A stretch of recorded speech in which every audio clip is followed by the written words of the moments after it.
This is AnimeCons TV. We're your source for reports and discussions on AnimeCons and other fan conventions. I'm Patrick Delahanty.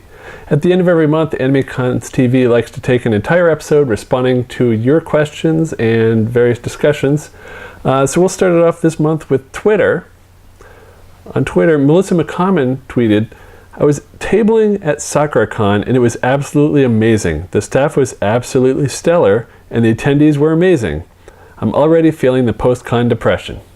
Well, hopefully you've recovered from that by now. I've heard a lot of good things about SakuraCon.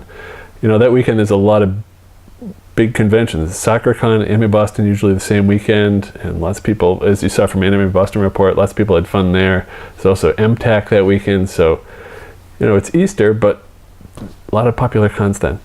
Also on Twitter, Ruben tweeted this photo of a table. So there's a table. Great. On Facebook, Ruben wrote, "Tell me more." So after we accused him of just being here for the once-a-month voicemail reaction videos, he said, "Untrue. Thanks to an awesome tutorial by the amazing Elizabeth, my makeup is now on fleek." So good job there, watching the cosplay help videos.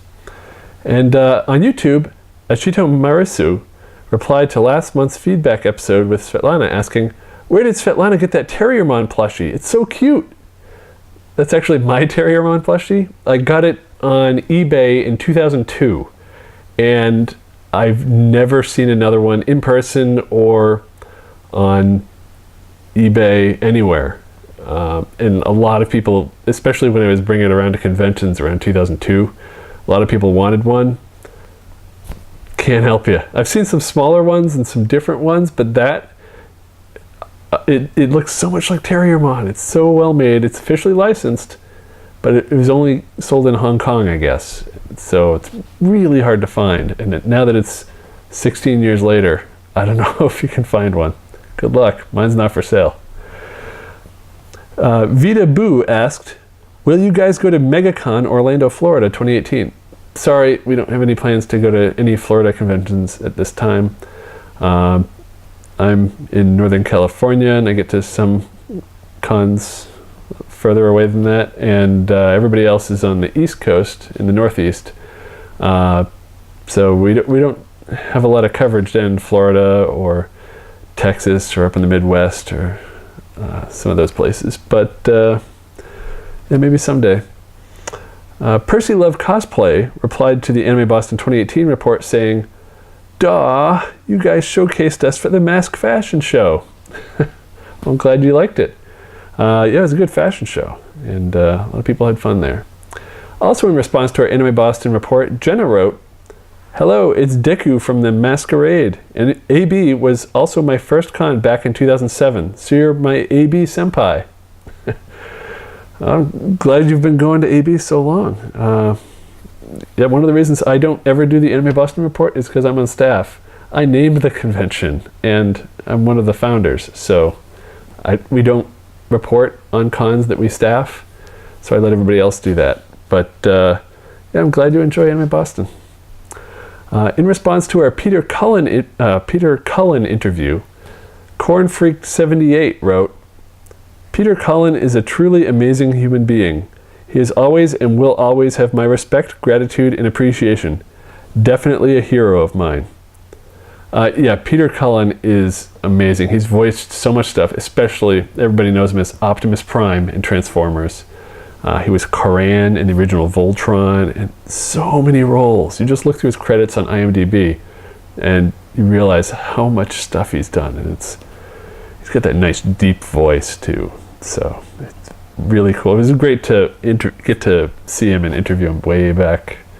It was like 2 years ago now. But anyway, in email, Drew wrote, "I've been a big fan of AnimeCons.com since 2006, and unsurprisingly, the time has come for me to contribute and start my own small festival convention in Southern California.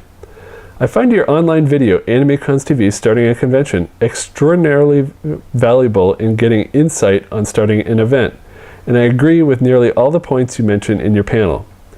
With that being said, though, we have prepared a great deal and have enough funding to support the event, but there's still this looming fear of failure that the event won't come together. We're all experienced staffers, myself being a director level for a 6,000 event, but now we're looking for deeper insight that can help our event become a success. Is there a possibility that you could provide a few recommendations to our progress or provide some insight on what makes a convention succeed, especially on the exhibitor artist spot sales? We would also appreciate it greatly. Perhaps even on a conference video call if your schedule allows. The event is a one-day event in Torrance, California, focusing on a Matsuri-themed anime festival. Thank you, Drew. I don't really do consulting for conventions. I put a lot of my advice out there either through articles on AnimeCons.com and FanCons.com or through episodes of AnimeCons TV. In fact, in a couple weeks, 2 or 3 weeks, I forget the schedule, I'm doing an episode talking about Providence Anime Conference. And a lot of that's a convention that I co-founded with some other people from Anime Boston. And you might not have heard of it because it was not a success, but I learned a lot of things there, and hopefully a lot of the stuff I talk about in that episode is stuff that you can learn from our mistakes. But yeah, really, starting a convention in this day and age, there's too many cons out there, and so you get a lot of people. In fact, just the recent United Fan Con in Baltimore, which was supposed to be this past weekend, that they postponed it and just left a lot of people hanging because they didn't have the response they anticipated. They thought it was going to be, this big thing taking over the Baltimore Convention Center. They had tons of guests, which has to cost a lot of money just to fly them in, let alone the appearance fees. And yeah, they're just overambitious. And as somebody who ran a convention, I was chair of Anime Boston when the attendance was right around 10,000. And then we went off and started at another convention, Providence, which I'll talk about soon. We were a little overconfident in our ability, and we really should have planned thinking more like a first-year con. So even though you've staffed a director level for a 6,000 person con, don't assume that your next con is going to be that much. People haven't heard of it. It's going to take a while to find its audience. So definitely plan small, and if you do better, great, but you don't want to be overconfident, and so hopefully that'll help you out. But yeah, I really can't provide specific insight. I don't have the time to consult with conventions. An exhibitor and artist sales, that's actually one of my weak points. I don't know a whole lot about that. I've never been directly involved with vendor sales or artists. But if you are starting an AnimeCon, definitely look into, there's the, on Facebook, there's the We Run AnimeCons Facebook group. And that's only for people who are staff at conventions, and you can't just be any staff. You have to be at least like a manager, so you have to have other people under you. So you have to be a department head or a director or an executive of the con. But since you're a director level for a 6,000 person con, you probably qualify.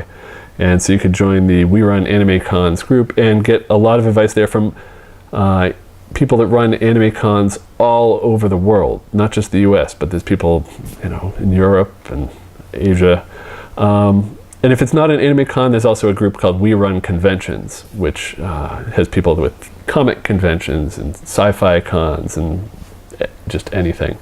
But yeah, check out either of those groups, and those people can, if you have specific questions, you can't just go in and say, hey, tell me how to run my con. But if you can say, hey, how do you guys handle this situation? And then you'll get plenty of responses, usually within minutes. So yeah, check that out. Let's see, up next, we got another email that says, my grandson marches to the beat of his own drum.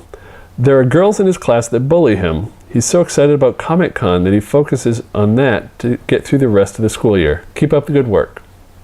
Yeah, we don't run all the cons we list, but We do like listing it, and so I hope the site listings, obviously you've looked at our site because you sent the email through the site, but hopefully you find these helpful so you can find plenty of conventions in your area for your grandson to go to. And I hope that you check it out with them, because they're a lot of fun for people of all ages. And now for voicemail. Let's see, what do we have? Just been pranked. Courtesy of prank.com. Oh, you sure pranked us, Rue. I mean, it's got to be you, Rue, right? You're the only one that ever leaves us voicemail. So, it must have been you. Yeah, I think there was supposed to be an actual prank, but all we got was the plug for the website. So, I beeped out that plug.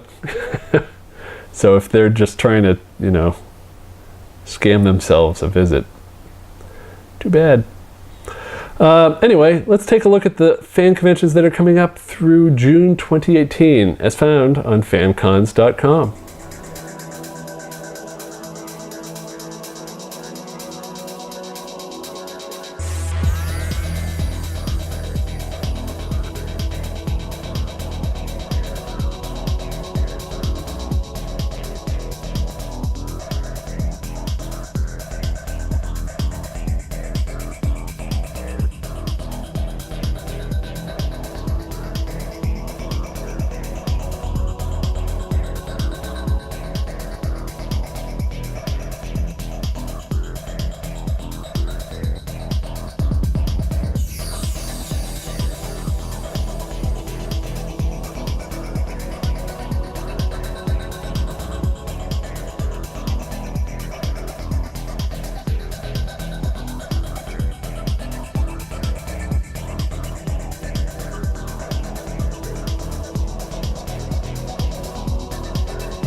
Coming up on AnimeCons TV, I tell the tale of Providence Anime Conference. It's a 21+ anime convention in Rhode Island that you've probably never heard of. And it's quite the tale to tell. Also, we've got new episodes that are available every Monday at 3 p.m. Eastern, noon Pacific. We post about them on Facebook and Twitter, so all you have to do is share those posts or share our YouTube post. Tell your friends. Telling your friends is a great way to help us out, and it costs you nothing, and really get the word out there. We'd love to hear from more people and have more people watching our stuff. Just get the word out on conventions and all the stuff we cover, reports and cosplay help and staffing. You can subscribe if this is your first time seeing us. You can subscribe. You can get new episodes when they're available. You can search for AnimeCons TV on YouTube. You can subscribe to us on iTunes. Just go to itunes.animecons.tv and there's a link right to iTunes where you can subscribe.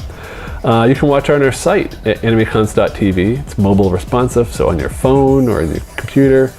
And we also have an Apple TV app. So if you have an Apple TV 4th generation or later that has the apps, you can download the app, the AnimeCons TV app, and watch our episodes there. We have years of episodes in, I think all 10 seasons are in there, plus all our extras, so you can watch a bunch of Masquerade recordings and other events that we've got. And so I hope you enjoy, and we'll see you next time.